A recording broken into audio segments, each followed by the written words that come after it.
ವಿತ್ತ ಸಚಿವೆ ನಿರ್ಮಲಾ ಸೀತಾರಾಮನ್ ಒಂದು ಕಡೆ ಯಾವ್ಯಾವ ಕ್ಷೇತ್ರಗಳಿಗೆ ಲಾಭ ಆದ್ಯತೆ ಕೊಡ್ತಾರೆ ಎನ್ನುವಂತಹ ಸುದೀರ್ಘ ಚರ್ಚೆಯನ್ನು ನಡೆಸಲಾಗ್ತಾ ಇತ್ತು. ಇವತ್ತಿನ ಬಜೆಟ್ ಮುಂದಿನ ಈ ಒಂದು ಫೈನಾನ್ಷಿಯಲ್ ಇಯರ್ ಎಂಡ್ ಆದ ನೆಕ್ಸ್ಟ್ ಡೇ ಇಂದ ಇವೆಲ್ಲವೂ ಕೂಡ ಚಾಲ್ತಿಗೆ ಬರುತ್ತೆ. ಅದರಲ್ಲಿ ಸದ್ಯಕ್ಕೆ ಪ್ರಮುಖವಾಗಿ ನೋಡೋದಾದ್ರೆ 1300 ಅಂಕಗಳ ಕುಸಿತವನ್ನ ಕಂಡಿದೆ ಸೆನ್ಸೆಕ್ಸ್.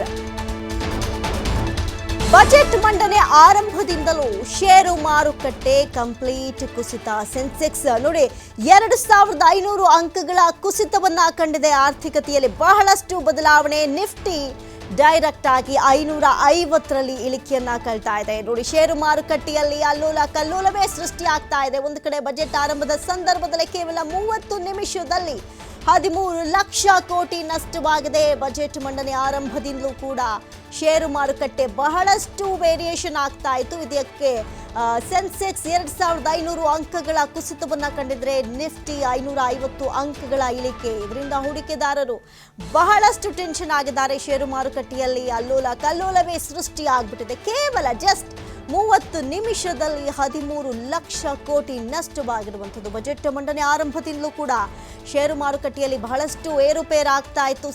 ಸೆಕೆಂಡಲ್ಲೂ ಇದೀಗ ಸೆನ್ಸೆಕ್ಸ್ನಲ್ಲಿ 2500 ಅಂಕಗಳ ಕುಸಿತವನ್ನ ಕಂಡಿರುವಂಥದ್ದು.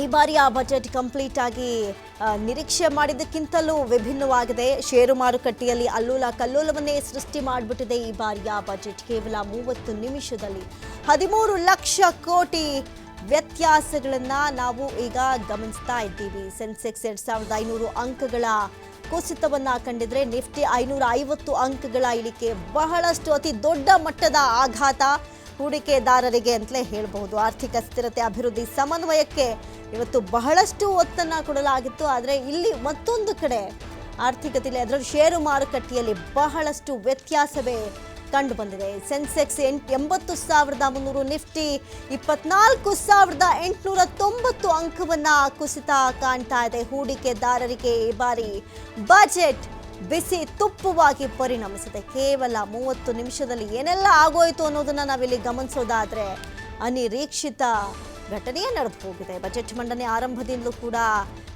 ವ್ಯತ್ಯಾಸಗಳು ಕಾಣಿಸ್ತಾ ಇತ್ತು. ಆದರೆ ಅತಿ ದೊಡ್ಡ ಮಟ್ಟದಲ್ಲಿ ಇದೀಗ ವ್ಯತ್ಯಾಸ ಕಾಣಿಸ್ತಾ ಇದೆ. ನಿಫ್ಟಿ 550 ಅಂಕಗಳ ಇಳಿಕೆ. ಷೇರು ಮಾರುಕಟ್ಟೆಯಲ್ಲಿ ಅತಿ ದೊಡ್ಡ ಅಲ್ಲೋಲ ಕಲ್ಲೋಲವೇ ಸೃಷ್ಟಿ ಆಗ್ಬಿಟ್ಟಿದೆ.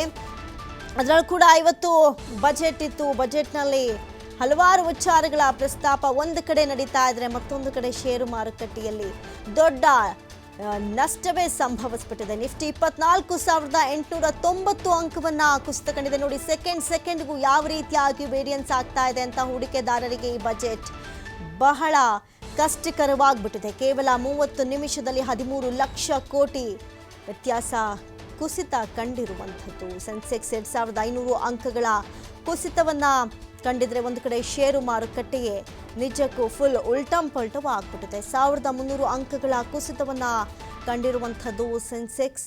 ಇನ್ನು ಷೇರು ಮಾರುಕಟ್ಟೆಯಲ್ಲಿ ಯಾರು ಬಹುಶಃ ನಿರೀಕ್ಷೆ ಮಾಡದಂಥ ಬದಲಾವಣೆಗಳು ಆಗೋಗಿದೆ. ಒಂದು ಕಡೆ ಇವತ್ತು ಭೌಗೋಳಿಕ ರಾಜಕೀಯ ಅನಿಶ್ಚಿತತೆ, ಬಂಡವಾಳದ ಹೊರ ಅರಿವು, ಅಮೆರಿಕದ ಸುಂಕ ಏರಿಕೆ ಇವೆಲ್ಲದರ ಕೂಡ ಕುರಿತಾಗಿ ಬಜೆಟಲ್ಲಿ ಏನೇನೆಲ್ಲ ಬರಬಹುದು ಅನ್ನುವಂಥ ನಿರೀಕ್ಷೆಯನ್ನ ಮಾಡಲಾಗಿತ್ತು. ಆದರೆ ಈ ಒಂದು ನಿರೀಕ್ಷೆಗೂ ಮೀರಿದಂಥ ಒಂದು ವ್ಯತ್ಯಾಸಗಳು ಸದ್ಯಕ್ಕೆ ಷೇರು ಮಾರುಕಟ್ಟೆಯಲ್ಲಿ ನಾವು ಗಮನಿಸಬಹುದು. ಅಲ್ಲೋಲ ಕಲ್ಲೋಲವೇ ಆಗ್ಬಿಟ್ಟಿದೆ. ಒಂದು ಕಡೆ ಹೂಡಿಕೆದಾರರು ಎಷ್ಟರ ಮಟ್ಟಿಗೆ ಈ ಒಂದು ವೇರಿಯನ್ಸ್ನ ನೋಡಿ ಶಾಕ್ ಆಗಿದ್ದಾರೋ ದೇವರೇ ಬಲ್ಲ. ನಿಫ್ಟಿ 550 ಅಂಕಗಳ ಇಳಿಕೆ. ಸತತ 1.5 ಗಂಟೆಗಳ ಕಾಲ ಬಜೆಟನ್ನು ಮಂಡನೆ ಮಾಡಲಾಯಿತು. ಸಾಂಪ್ರದಾಯಿಕ ಸೀರೆಯನ್ನುಟ್ಟು ಬಂದಂತಹ ವಿತ್ತ ಸಚಿವೆ ಭಾಷಣವನ್ನು ಆರಂಭಿಸಿದರು. ಆರಂಭದಿಂದಲೂ ಕೂಡ ಷೇರು ಮಾರುಕಟ್ಟೆಯಲ್ಲಿ ಬಹಳಷ್ಟು ವೇರಿಯನ್ಸ್ ಆಗ್ತಾ ಇತ್ತು. ಸದ್ಯಕ್ಕೆ 80,300, ನಿಫ್ಟಿ 24,890 ಅಂಕವನ್ನು ಕುಸಿತ ಕಂಡಿರುವಂಥದ್ದು.